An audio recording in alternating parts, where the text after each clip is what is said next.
गाड़ी लेट से आई होई, अमर अबे होते होई। अरे काहे ना परेशान होई जी।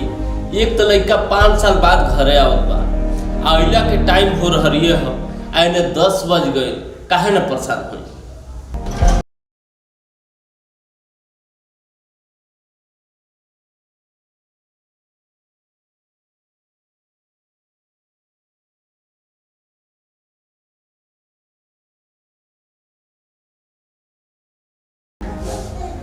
झूठे ना परेशान रहनी हम। आ गल ना रो लइका। अब खुश बानी ना। अरे भगवान, खुश ना हो तो का करे। एक तो लड़का हमार 5 साल बाद घरे आवता तो खुशी की बात नहीं है। अब हम और हमार बेटा साथ में बैठ के नाश्ता करेंगे।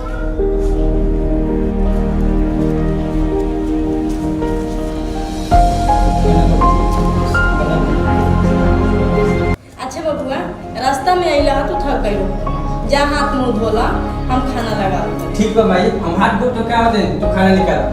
ठीक बा भाई। ठीक।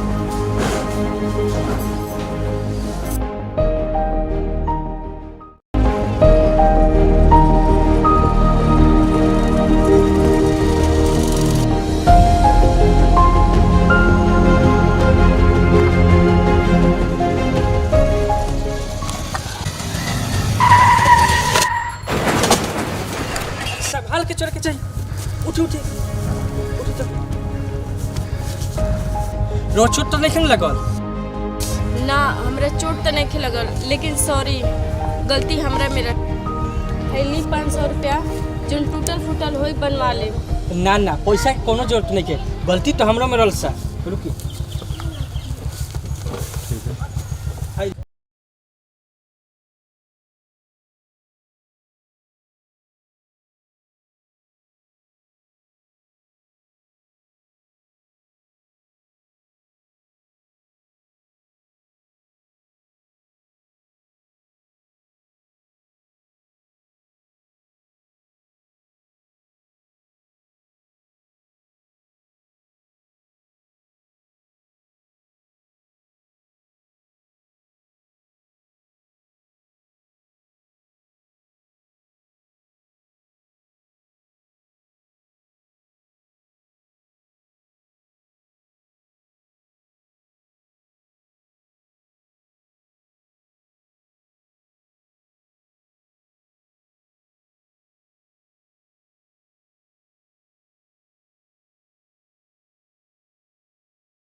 औलाद नहीं जा। अब भगवान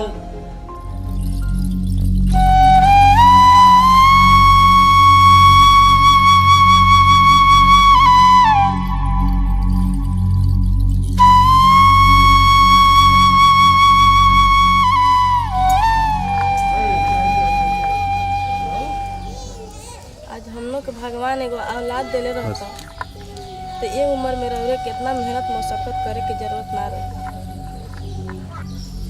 देख सर, कुदरत के खेल आज लेना केहू जान लेबा और ना केहू जान। खैर छोड़ो उ सब बात। चलो कहाँ? चलो मंदिर चले। अच्छा रंगा 2 मिनट तेजू रुकी, हम अब आते हैं। ठीक बा।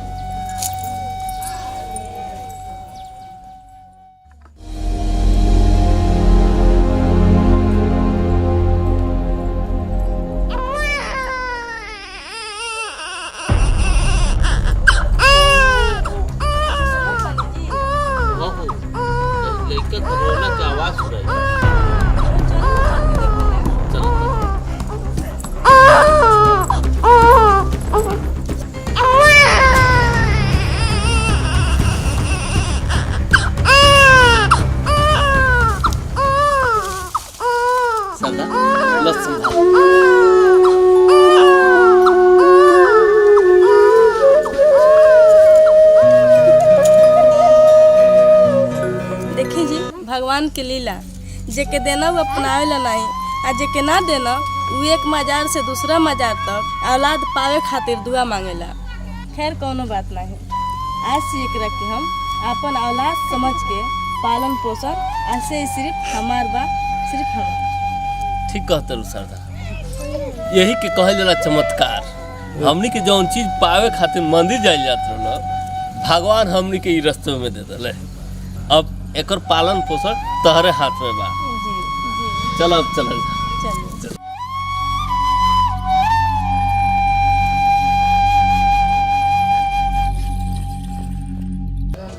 हम सब तैयारी कर लन। सुबह हमनी के मंदिर पर चले के कुछ सामान बाकी बा, तू झोला लेके आओ, हम कपड़ा पहनो तनी बाजार से खरीद के लेके।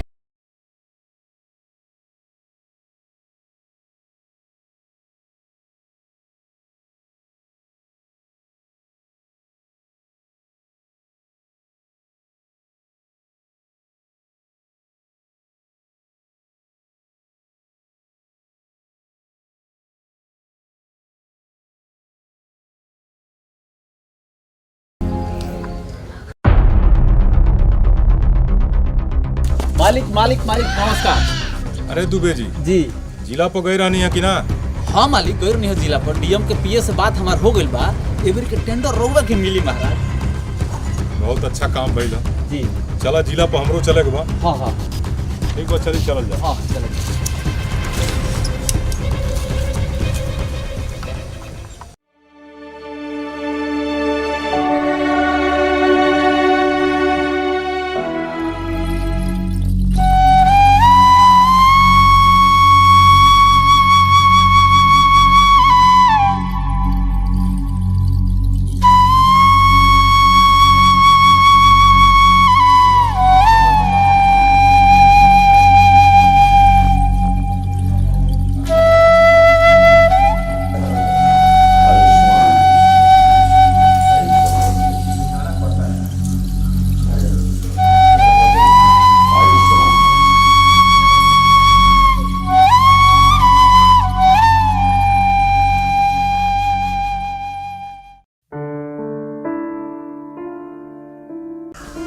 ये चच्ची एगो बात पूछी, नाराज तो नहीं होखबू? एमे नाराज हो तो वाला कौन सी बात है? पूछे हम जरूर बताएं। चाची ये उम्र में भीख मांगला के का वजह बा? कौन सवाल पूछ ले बाबू? जब पूछ देला बारा तो सुना।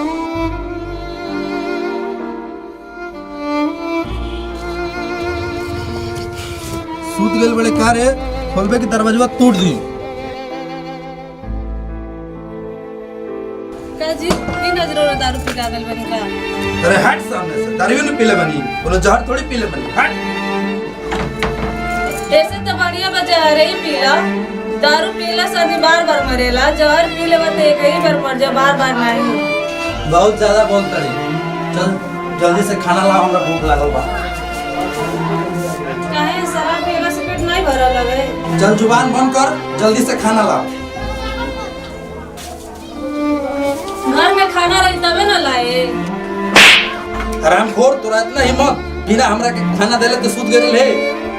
अनाज के घर में को दाना नहीं कुछ, दाना रही तबे ना खाना बनी।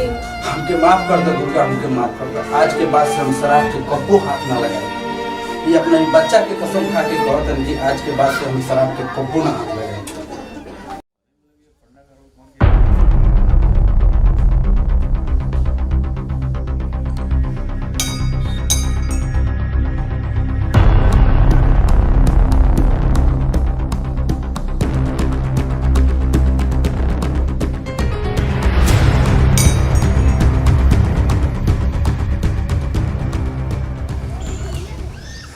अरे दुबे जी भट्ठा के काम ठीक ठाक चलता नहीं? का कहीं मालिक कहतो में डर लगता। कैसन डर?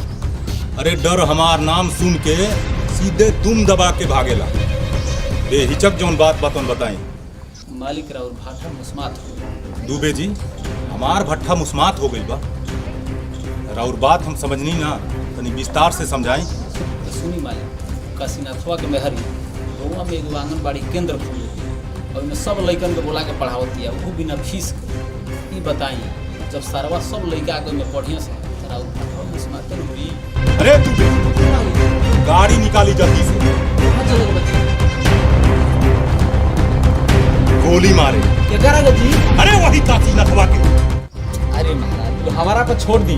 काल काशीनाथवा के रुआ सामने लिया के हाजिर करा दे। गुस्सा के रुआ थूकी, चलिए हमारा घर चलला।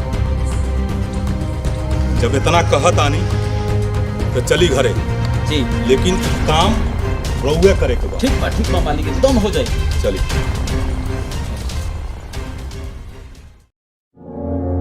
ए दुर्गावती बहन इतना घबराइल काहे बानी? अरे का कहीं दुर्गावती बहन, काशी भाई आज इतना हद से ज्यादा दारू पी लेले बड़े, तू ट्रक के नीचे आ गइल होबे। अरे शुक्र मनाओ कि बच गइल बड़े, हॉस्पिटल में बड़े, जल्दी चलो। चली दुबे चली।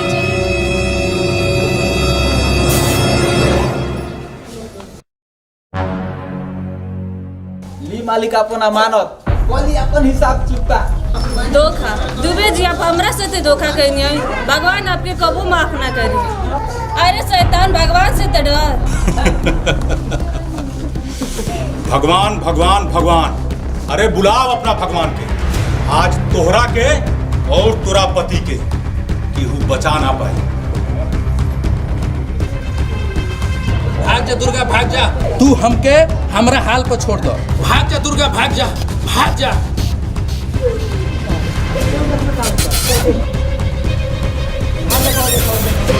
छोड़ दो मेरा पति के बंसी, छोड़ दो। हम तो हर पैर पकड़ा था, कम से कम हमारा बनाए तो हमारा बच्चा पता तरस ना। छोड़ दो मेरा पति के। अरे चुप।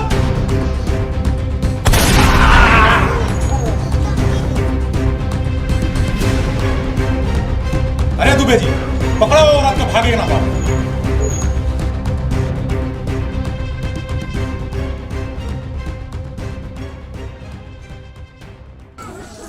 अरे भगवान, हमरे लाल की रक्षा करिए।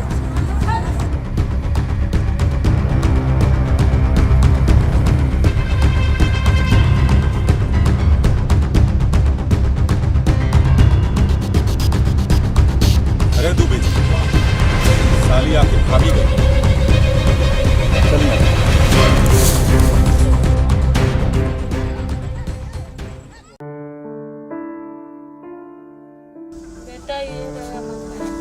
चाची, आज के बाद तू हमरे के बेटा समझा, आज के बाद तेरा तकलीफ ना हो।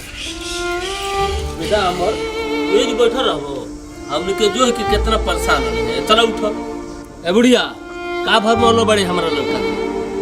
ये लड़का हमार है, हमार। ये लड़का से दूर रहिए। चलो चलो।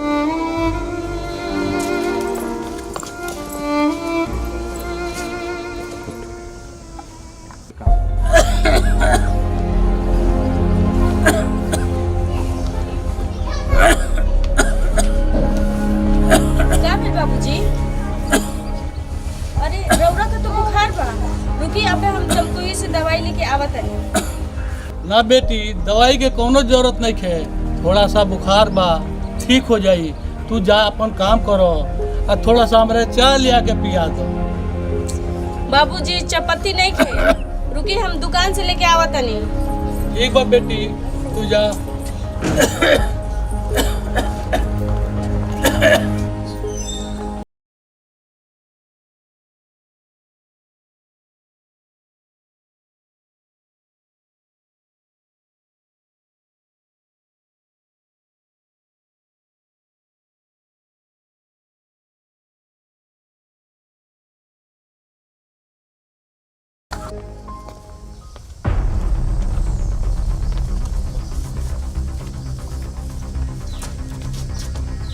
तोहर नाम हम जान सकीले?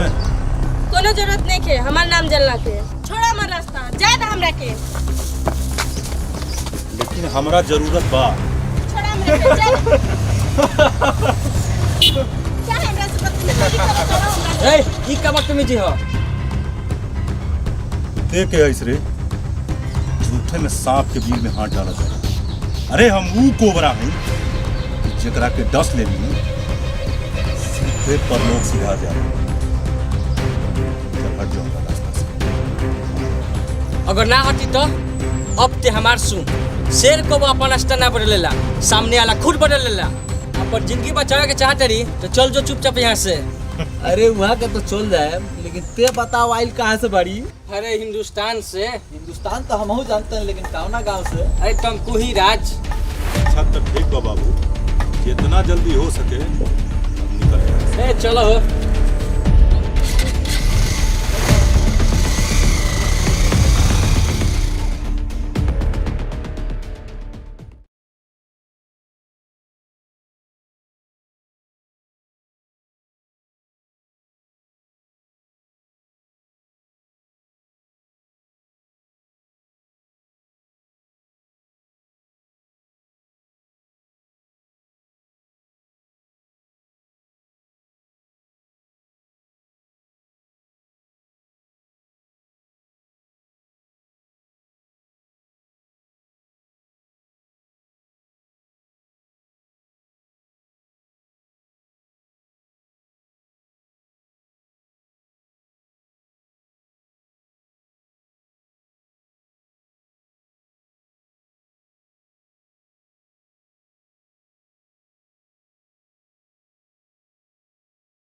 जिला कुशीनगर यूपी। सरदार तारा लड़की पसंद बिया न?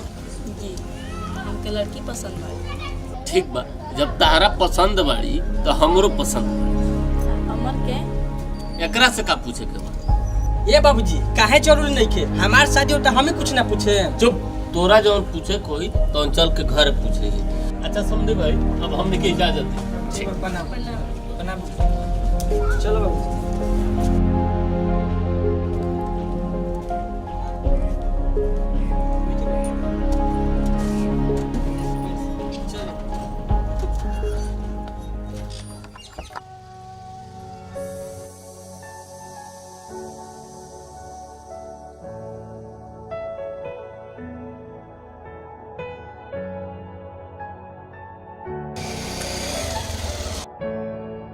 अरे हमर चान, शादी के पहले इतना लजात रहू तो शादी के बाद कितना लजेबू? अच्छा ये बताओ कहाँ गए लुआ? कहीं ना बाबूजी के दवाई लेवे गेल रहनी है। अच्छा ठीक बा, चलो तोरा के छोड़ देते नहीं। ना शादी के बाद। अरे शादी के बाद तो चढ़े उतरे के बोल नहीं बा। चलो चलो बैठो।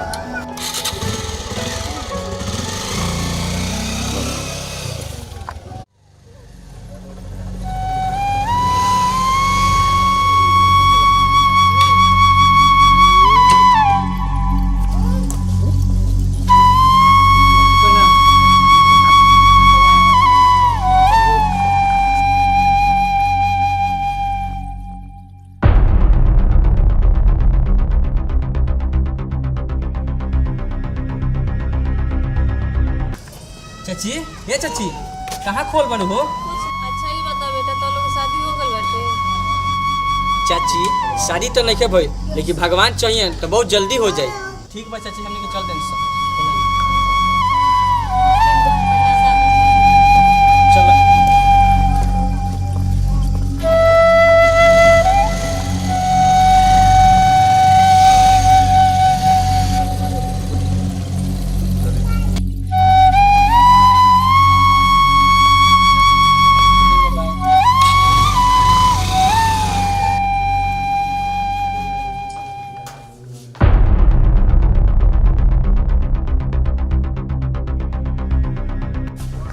आई मालिक आई बैठी, रुआ हमरा बोला रहती, रुआ का तकलीफ पहले का जाओ तो।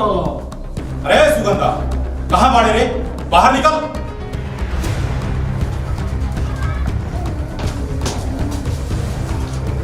लड़का के समझा दी, अगर दोबारा वो लड़का नजर आए ना तो जिंदा वापस लौट के ना जाए। जौना गोड़े आइल बड़े वही गोड़े लौट जो, वरना एकर अंजाम बहुत बुरा होई। हमार आखिरी फैसला सुन ले, हमार शादी रामधारी चौधरी के बेटा के साथ तय भइल बा। हमार शादी अमर से ही होई, ई हमार फैसला बा। तो हमरो सुन ले, हमहू मन ही मन तय कर ले बानी कि हमहू शादी कर, और ऊ लड़की तय होके। अगर हमरा और तोहरा बीच में केहू भी आई ना तो ओकरा के ऊ तरह काटब जे तरह एगो कसाई बकरा काटे। आई समझ में?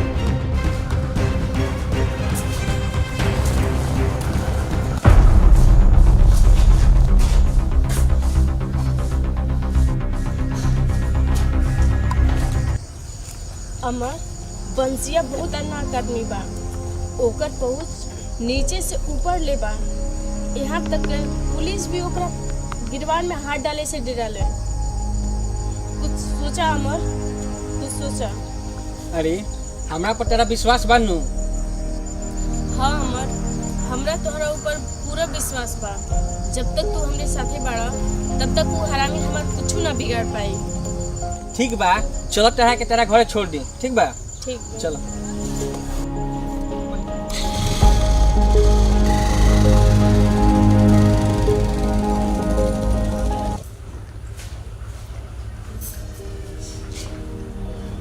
साधा लड़की देखले हमसे के बहुत दिन हो, आ शादी ब्याह जितने जल्दी हो जाए ना उतने बेहतर। बात रवा ठीक है क्यों करें? हम आज ही फोन करके भाई के बुला लेते हैं। रहुआ जहाँ जाए के बताया जाए। ठीक है, तो हम तुमको ही चाहे आओ। ठीक। हाँ जीजा जी बताइए, हमका कौना काम खातिर बोलनी है? जो खाम तू एगो काम से गजिया चल जा। काम तो बताइए जीजा जी। काम यह बा कि अमर के शादी गजिया में लागल बा आ दिन भर डाले के बा तो तू लगन पत्रिका ले लो आ गजिया में चल जा आ दिन भर तय कर दिया। जीजा जी ई कौन बढ़न बात बटे, ई लगन पत्रिका तो हम आजे लड़की घरे ले पहुंचा के आवत तनी। ठीक बा, नमस्कार जीजा जी। नमस्कार दीदी। ए बाबू नी तनी एगो पता बता देबू केकरा घरे जाए पर हुआ? राम भगत चौधरी घर जाए। ठीक बा, आई।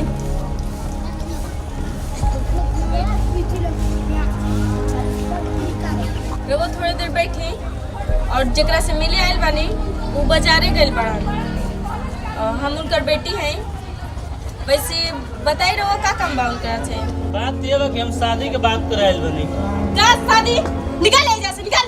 जोना रास्ते से आइल बा ओही रास्ते से निकल। जोना के देखा मुंह उठा के आ जाता है शादी करे। बुझा के पूरा जवार में हमें एगो लड़की बने बाय से। रुको बेटी रुको। ए बेटी, द्वार पर आयल मेहमान के इज्जत कई जाला, ओकरा के बेइज्जत ना कई जाला। तू है झोला लो हाँ अंदर जा, हम मेहमान से बात करता नहीं। प्रणाम। बताई का बात बा? बात ये बा कि हम अमर के मामा हई, हमार नाम जोखन हुए। हम अमर के और वो लड़की के लगन पत्रिका लेके आइल बनी।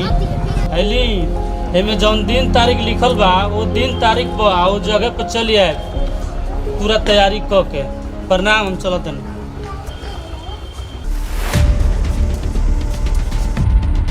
ये चाची, आज हम एगो खुशखबरी लेके आइल बानी। हमार शादी तय हो गइल बा।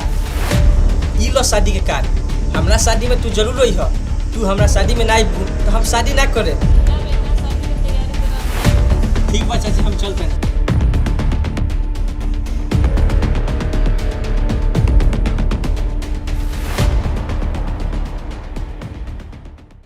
बेटी हम तोरा से एगो बात कहल चाहत है। का कहे के चाहता रू चाची? बोलो। हम आगे मातारी हमी कि बेटा के सामने रहते हुए भी हम उनके बेटा नहीं कह सकता। चाची साफ साफ बताएं का कहल चाहता नहीं? बेटी अमर हमार लड़का हो नामार। ई का कहता रू चाची? तोहरा पास उनका कोनो सबूत बा?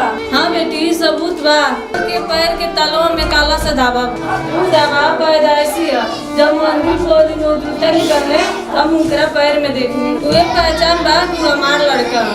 हम अपन जज्बात से रोक ना पानी है। हम तोहरा से बतावत चल गई। तू हमरा औलाद के कसम खा के कहा तू अमर से ये बात ना बताई। तू अमर के खुश रखू कि हमसे वचन द।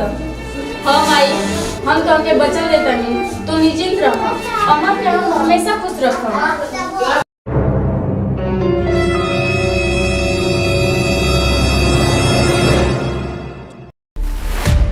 ए बुढ़िया, कौनो चालाकी मत करिए।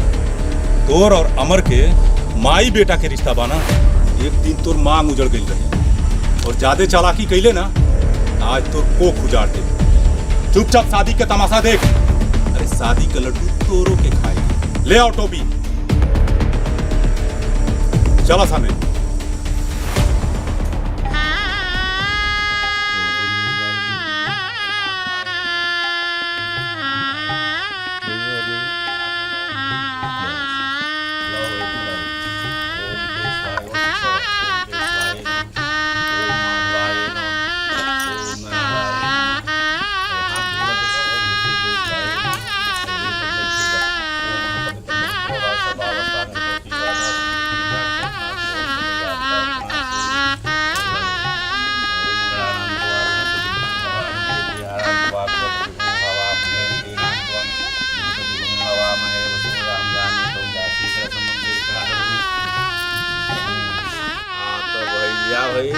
लेके ये लोग गेट बंधन करी आ ब्याह के कार्यक्रम आगे बढ़ाओ जाओ। रुक जाए पंडित जी, शादी हुई जरूर लेकिन इनकरा से ना। हमार दुल्हा बंसी बड़ा।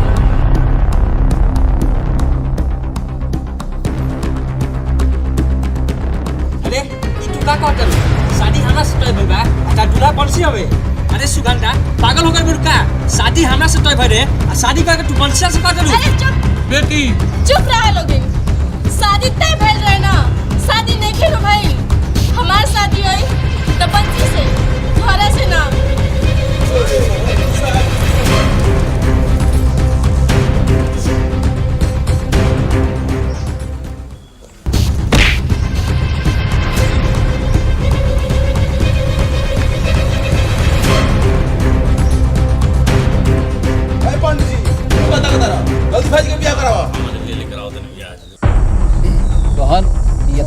कुत्ता इंसान हो कि आज तक हमके मजबूर कर दिल रहा और हम तोहरा संग आज तक ना इंसाफिया कर नहीं, लेकिन आज हम तहके खोल देते हैं, जाए अपन बदला ले लो। चलो आवा, चलो जल्दी चलो।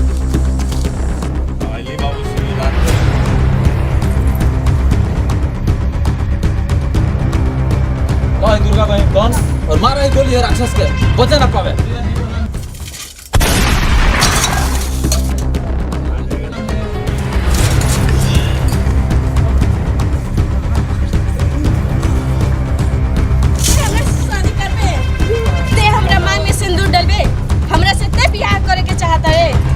अमर के माई के ढाल बना के हमरा के शादी करे के मजबूर कर दे। अब तोरा के हम बताओ तनी कि शादी कैसे करल जाला। अमर मार एकरा के।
हमरा के माफ कर दा अमर।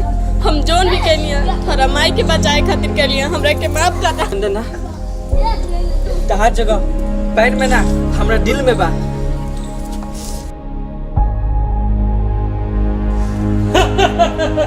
बबुआ अब तो रावण मर गई, रामलीला खत्म। अब सब लोग आप लोग अपना घरे जाएं।